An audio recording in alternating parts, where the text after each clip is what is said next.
দাসীর সাথে সহবাস জায়েজ হলে টাকা দিয়ে পতিতালয়ে গেলে কি গুনাহ হবে? কারণ তখন তো সাময়িক সময়ের জন্য দাসী কেনা হয়। অত্যন্ত আফসোসের বিষয় যে প্রশ্নকর্তার দাসী সম্পর্কে ধারণা নাই।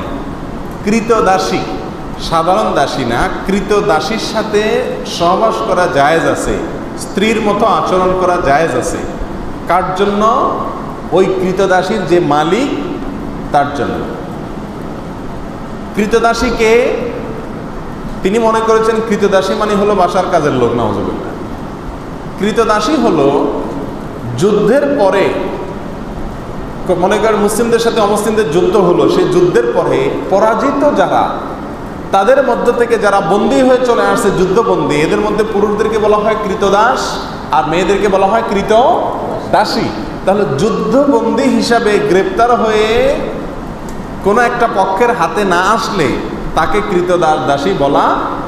যদি একটা লোক কাজের লোক হয়, কাজের বুয়া হয়, হ্যাঁ, পুরুষ হোক মহিলা হোক, সে কখনো কৃতদাস কৃতদাসী না। কৃত দাস কৃতদাসী যাকে ক্রয় করা হয়, বিক্রয় করা হয়, এ অপশন আছে।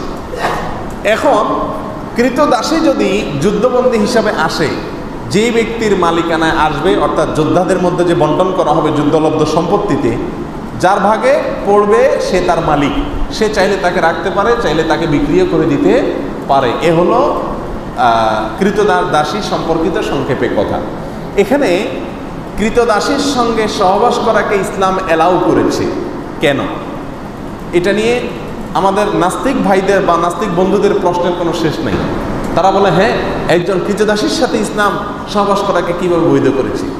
কেন বৈধ করেছে আমি সংক্ষেপে শুধু বলতে চাই।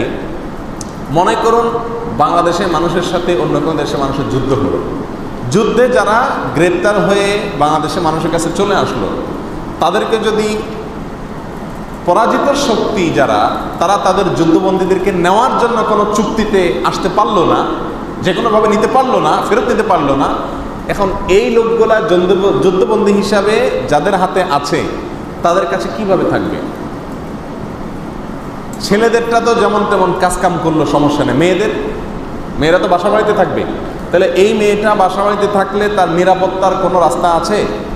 কোনো রাস্তা নেই। একজন নিরীহ মেয়ে যদি আপনার বাসায় থাকে, আপনার ভেতরকার পশুত্ব তার প্রতি হামলে পড়ার জন্য আপনাকে প্ররোচিত করবে কি করবে না? এটা হলো ন্যাচারাল বিষয়, এটাকে অস্বীকার করার কোনো সুযোগ নেই, এটা বাস্তবতা। এই জন্য ইসলাম বিধান রেখেছে যে ওই ব্যক্তি যিনি সেই কৃতদাসীটাকে পাবেন, তার ভাগে বন্টন করা হবে, তাকে দেওয়া হবে রাষ্ট্রপ্রধানের পক্ষ থেকে, সেই ব্যক্তির স্ত্রীর মতো হয়ে যাবে।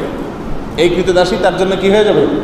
স্ত্রীর মতো হলে তার সন্তান, তার ভাই, তার অন্য কোনো লোক তার দিকে লোলুপ দৃষ্টিতে তাকাবার কোনো স্কোপ থাকবে না। এটা হলো তার জন্য এক ধরনের নিরাপত্তা নিশ্চিত করা।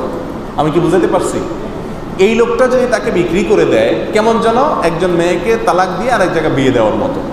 তখন যিনি কিনলেন ওই ব্যক্তি তার জন্য ওই প্রথম ব্যক্তির মতো স্বামীর জায়গায় থাকবে। শুধু তাই নয়, ইসলামী শরিয়ার বিধান হলো এই মহিলা থেকে যদি কোনো বাচ্চা হয় ওই ব্যক্তির, তাহলে সেই বাচ্চা হওয়ার সঙ্গে সঙ্গে এই মহিলা চিরকালের জন্য সাধারণ কৃতদাসীর নাম থেকে বের হয়ে যাবে। অর্থাৎ এই মহিলাকে আর সে চাইলে আপনার কি করতে পারবে না?